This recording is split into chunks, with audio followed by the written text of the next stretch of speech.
All right, let's wrap up the electrical, the wiring, the Moto Gadget, the whole bit. Thought I would show you some of the interesting things that I learned.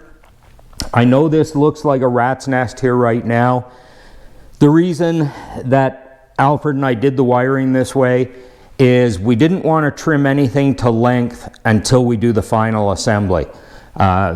Things may change. We don't have the top end on the motor right now, so maybe the routing of my wiring is going to change a little bit going through there. I don't have my braided loom yet, so I'm not able to put that on and heat shrink it and everything, so I can't put ends on the wires because the loom I'm going to use is not split, it's solid, so I have to be able to run the wires through it.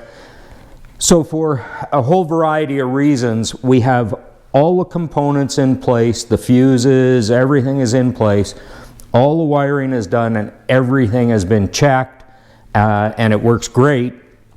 We just didn't want to trim things until we do that final assembly. This is all real good. We didn't run power to the starter motor right now, or the regulator, because the engine can't run, so there's no point. It really wouldn't show us anything. We've checked to make sure that the circuit works and all that kind of stuff. We know our fuse values are good and all of that, so that should all work. I thought I would show you quickly how this whole setup works.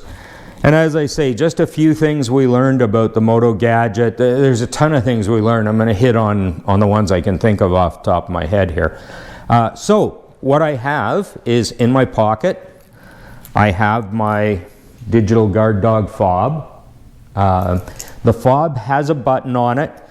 You can run it in two modes. You can run it in manual, where you have to push the button to, shall we say, activate the Digital Guard Dawg, which in turn turns on or enables or activates the Moto Gadget, whatever you want to call that. So that's the manual mode. The other mode you can use is auto, which is more typical of stock Harley-Davidson or, late model cars here, where as long as the fob is in your pocket, it's a proximity thing, and it senses the fob is there, enables once the run stop switch is in the run position. That satisfies all the conditions on the input side and enables the output. And as I said before, in this case, the output is taking 12 volts in and redirecting it over to the Moto Gadget to enable it. I like the auto mode. Something that I'll tell you now that we found that is really cool, and it says this in the Digital Guard Dawg manual, but I thought it was really cool, is it's also motion activated. So not only do you have proximity, but if this thing doesn't move, it will go to sleep. So for example, when we were doing the wiring, I had set this down while we were doing some stuff, went to do a test, hit the run stop switch, nothing happened. And I thought, what have I done wrong? Did I blow a fuse? Is this thing not working the way I thought it would? And I reached over and I moved the fob and everything lit up. Everything came to life. And I thought, wow, that's kind of cool. So I haven't really figured out where you use that yet. I guess it's kind of nice that if you were to set the fob down, while you were talking to people, while you're stopped or something, even if somebody hits the run stop switch, if it's gone to sleep, then the fob has to actually move to wake it up, to start the cycle. So that's kind of neat. That is in my pocket. I walk over to my bike. I go run stop to run, and the lights sequence on the Moto Gadget, which they did. And at this point, you'll notice there is no headlight and there's no tail light. And what happens is the Moto Gadget is set up, and and I'll tell you about that in a second, but the Moto Gadget is set up so that it doesn't turn the lights on until you start the engine or until you hit the start button. So in this case, we're obviously not starting the engine, but I'm going to hit start, and sure enough, we get a headlight and a tail light. And the Moto Gadget, the output side, indicates that you've got those going. So that's cool. That's great. Now we've started the bike. We got a headlight, tail light. My speedometer, I've got coming off an auxiliary port there on the Moto Gadget, so it's got power now. And now we can, on this side of the bike, the only other switch we have really is the turn signal. Turn the turn signal on. We have front and rear turn signals. That's all good. I'm going to run around to the other side of the bike here. Too short to reach across to this side when it's up on the lift. Anyway, turn signal on this side, and turn it off just by hitting the button again. The horn button, I am going to put a horn on this bike. I didn't have one before, but I'm going to put one, but I'm going to bury it under the engine where nobody can see it, and if it gets dirt on it, I don't care. So we are going to put a horn on it.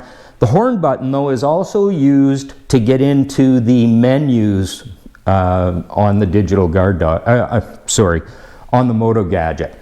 So I'm going to show you, I'm not going to show you how to go through it. It's in the manual. I'll tell you a little bit about the struggles we had with it. So the horn button is there, and then high-low. Right now we're on low beam. If we go to high beam, we get a high beam on the headlight, and back to low. And that's something that I'm going to tell you a little bit about as well. If you hold both turn signals, you get four-way flashers, all pretty standard stuff. So at this point, we're pretty confident that we got everything going.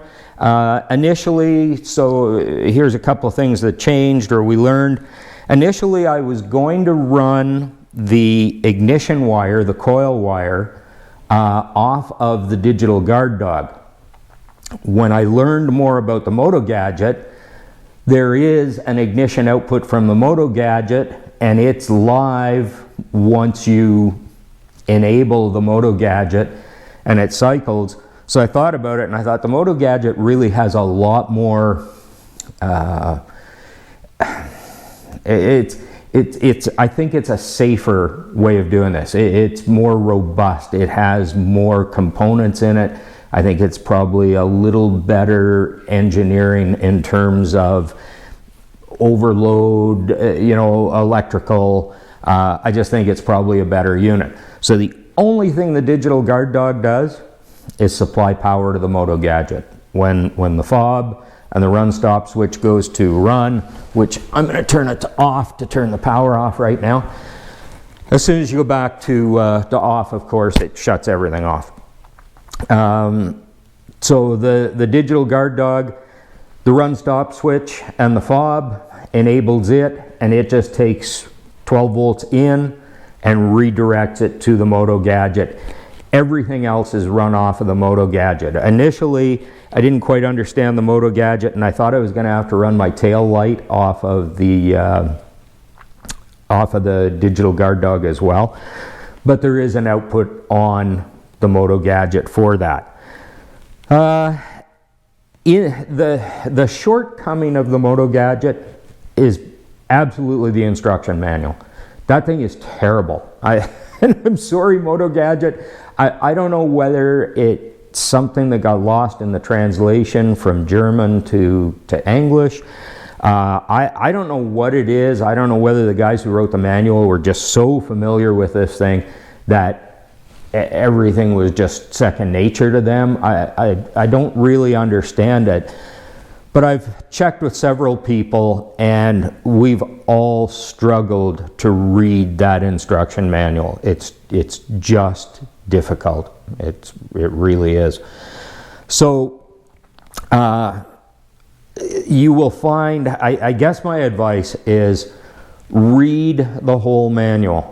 And find the different sections. I guess what makes it most confusing is you're working with an M-Unit basic, all of a sudden they're talking about M-Lock, and then they're talking about how to connect to the app on your phone. And if you don't have the Bluetooth unit, I don't think you're connecting to an app, because you need the Bluetooth to do that, I would think. So that doesn't make any sense, and you'll read things about the menu options and the different preferences that you can set.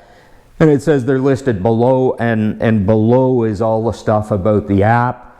And if you read past all of that, then you start to find information about how to get into the setup mode, which is what they were referring to before they went through the whole thing about the app. Just very confusing, but we were able to work through it. Alfred and I kind of sorted it out and talked it through. The menu options are really important, the setup options. For a Harley-Davidson, the headlight switch, you've actually got high beam and low beam. And we ran all the wires back to here. Here's the low beam wire here. It in fact is not used now. The low beam side of the switch really is doing nothing. All it cares about, because it turns on the light as soon as you hit the start button, the low beam is always on, and the only thing it needs to know is that you want to go to high beam. So that's the only wire it's using. You don't need to run the low beam if you're using a Harley-Davidson toggle switch from high to low. So that was interesting. That's what got us into the setup mode, which is a good thing to know about. And like I say, there's a ton in there about, you know, pulsing brake light, pulsing turn signals, there's a timer on the turn signals. There's all kinds of things to set up. But from the factory, the Moto Gadget comes set up for just a momentary switch for switching high beam to low beam. You need to go in on a Harley-Davidson, you need to go in and change that setting to a different configuration so that it understands what kind of switch you have. That was interesting. Like I say, mainly it's really read the manual and try and get a handle on this thing. Playing with it seems to be okay. I've read lots of stuff and watched YouTube videos. It's tough as nails. In this case, I went to do this video yesterday and all of a sudden had all kinds of silly problems here. Things weren't working, the lights weren't flashing, you know, turn signals weren't flashing.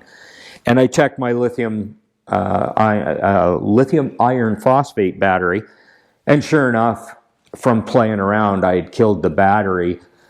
So it wasn't getting full voltage, and it was doing all kinds of erratic things, and it was kind of crazy. I threw a charger on it, got the battery charged back up. Everything works perfectly, so it didn't hurt the Moto Gadget.